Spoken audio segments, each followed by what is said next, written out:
Você aí, você já se imaginou sem internet? Já se imaginou sem ter acesso à internet, às redes sociais, aos sites, a todo o conhecimento que a gente tem hoje? Bom, eu sou um pouco mais velho que você provavelmente, e eu venho de uma geração em que a internet não fazia parte de nossas vidas definitivamente. Ela passa a fazer parte da minha vida quando eu tenho 20 anos, 22 anos, que a gente tem condição de comprar um computador em casa e tem aquele modem ligado no telefone com aquele chiadinho e tal, quando era tudo mato, né? Quando a internet era tudo mato. Pois bem, hoje é difícil a gente se imaginar sem acesso às redes sociais, sem acesso à internet. Claro, existe uma parcela muito grande da população brasileira que não tem dinheiro e que não consegue ter aí uma internet em casa, né, um acesso à internet, às vezes não tem um celular que tem acesso, e a gente sabe que isso é uma realidade muito cruel no Brasil, ainda que a Organização das Nações Unidas tenha colocado o acesso à internet como um direito humano. Ou seja, é algo que precisa ser defendido e algo que tem que ter política pública mesmo. Todo mundo tem que ter acesso à internet. Agora, pensando na grande parte da população que tem acesso à internet e que se habituou no seu dia a dia a ter esse universo presente na constituição da própria pessoa, do próprio pensamento dela, de tudo que ela tem ao seu redor. Como viver sem isso? Né? Eu vou falar um pouco hoje sobre textos de internet, desses textos que são feitos para a internet e como é que isso mudou a nossa relação com a própria escrita. Né?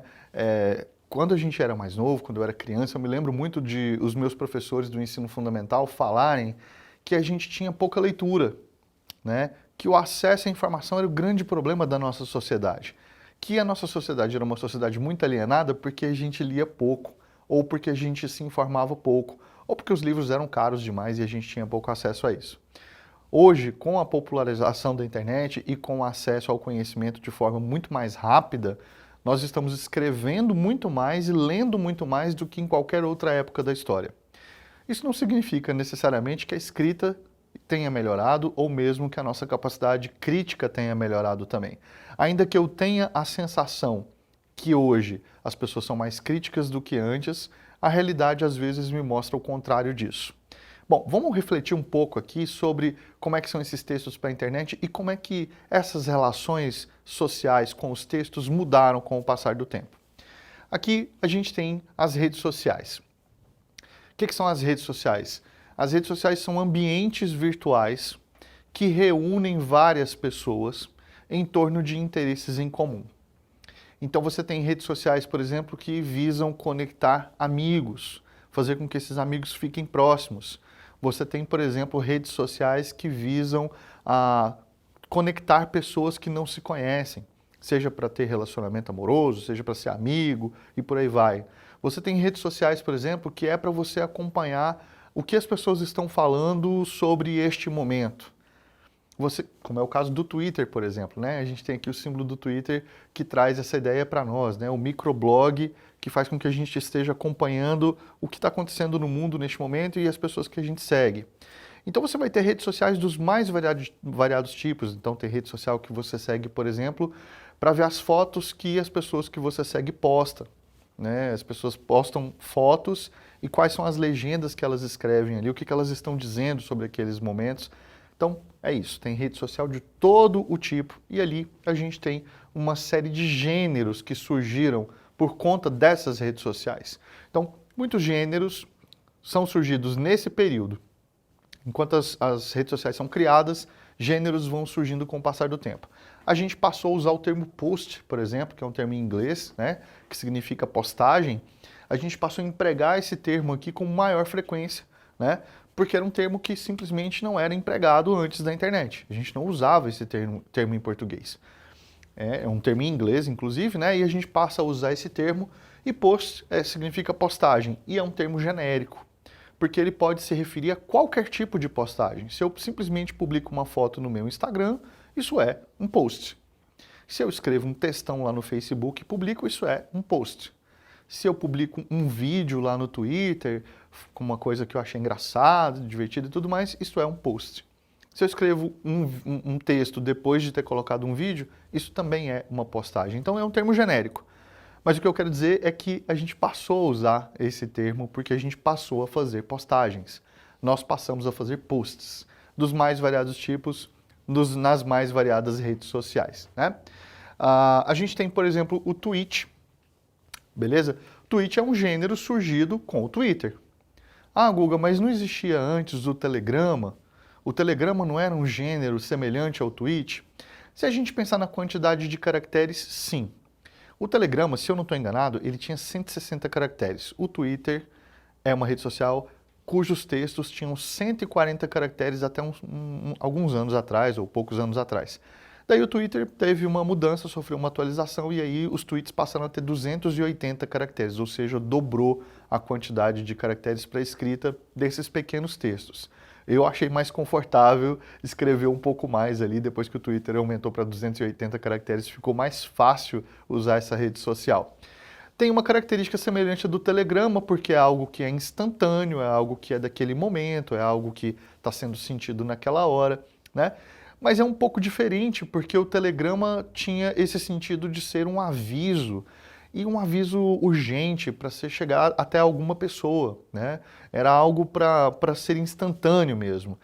Agora, o tweet, ele é instantâneo, mas ele não precisa ser algo urgente, né? Quando você está no Twitter, você vai ver gente comentando que está com preguiça, sabe? Fazendo postagens completamente, assim, inúteis, né?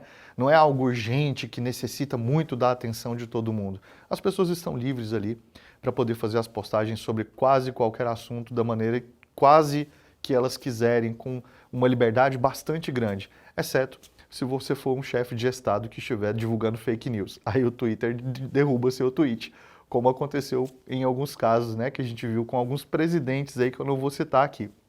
Então a gente tem esse caso do Twitter, que é essa rede social que permite essas postagens desse jeito. O tweet, portanto, é um gênero que passa a existir a partir do momento que você tem essa rede social. Alguns de vocês devem se lembrar do Orkut, que era uma rede social que existiu até meados ali, até no início dos anos 10 aí, né?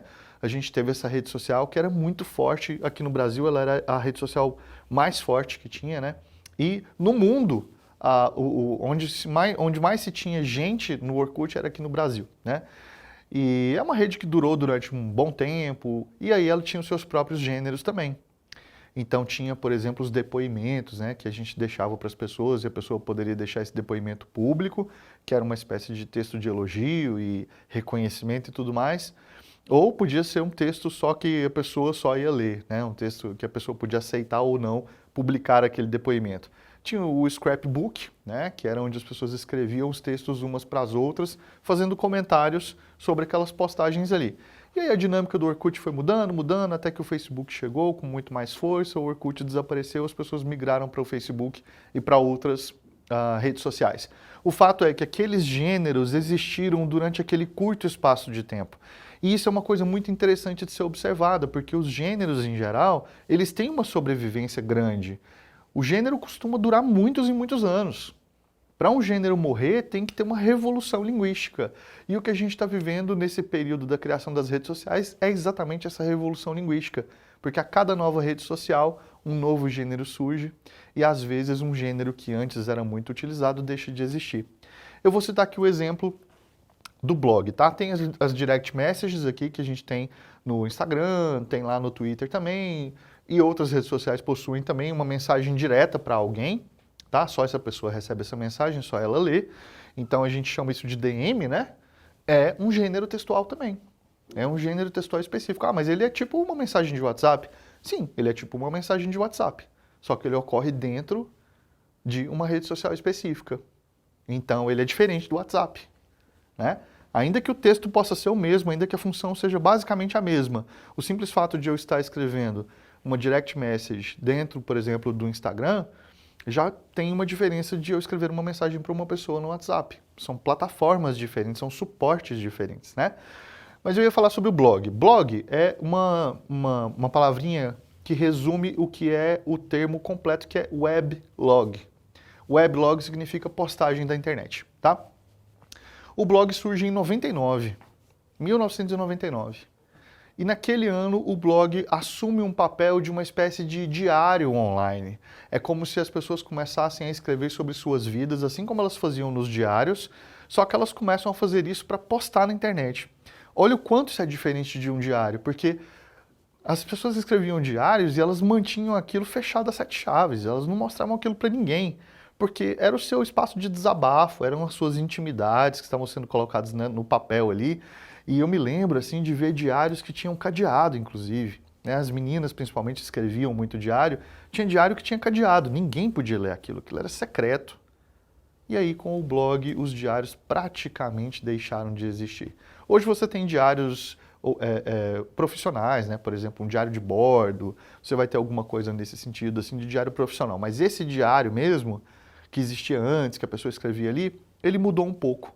Quase ninguém mais escreve diário, você certamente conhece poucas pessoas ou ninguém que escreve diário. Por quê? Porque as pessoas passaram a moldar a sua dinâmica de vida pautada nas redes sociais. Então, antes aquilo que ficava guardado, hoje as pessoas expõem, né? Isso é uma característica que a internet trouxe. A internet expôs as pessoas, fez com que todo mundo, como disse Andy Warhol, tivesse os seus 15 minutos de fama. Às vezes são 15 segundos só, né? Então, a gente tem aqui esses exemplos que as redes sociais mostram para nós.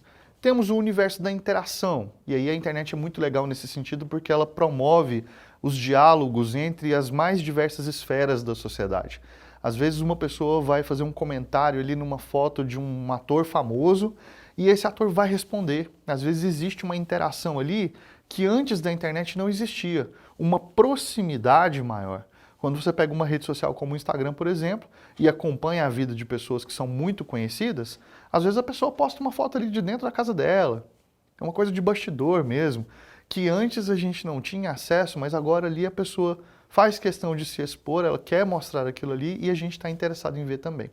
Então essa interação acontece de modo muito mais intenso quando a gente tem o universo da internet. Fóruns online propiciam todos os dias debates e correntes ideológicas. A gente vai ver isso aqui acontecer com muita frequência. Eu não podia deixar de comentar aqui nessa aula também sobre a questão dos erros. Observe que eu coloquei entre aspas erros aqui, tá? Para poder destacar como é que o texto é produzido dentro desse ambiente. Quando você vai para uma rede social como o Twitter, por exemplo, vai ser muito comum você ver pessoas escrevendo sem que haja uma preocupação com a gramática normativa. Em alguns casos, há algumas pessoas que dominam a gramática normativa, mas na hora de escrever o tweet, elas fazem questão de escrever quebrando a norma. Por que isso? É a mesma coisa quando a gente está conversando com uma pessoa muito próxima.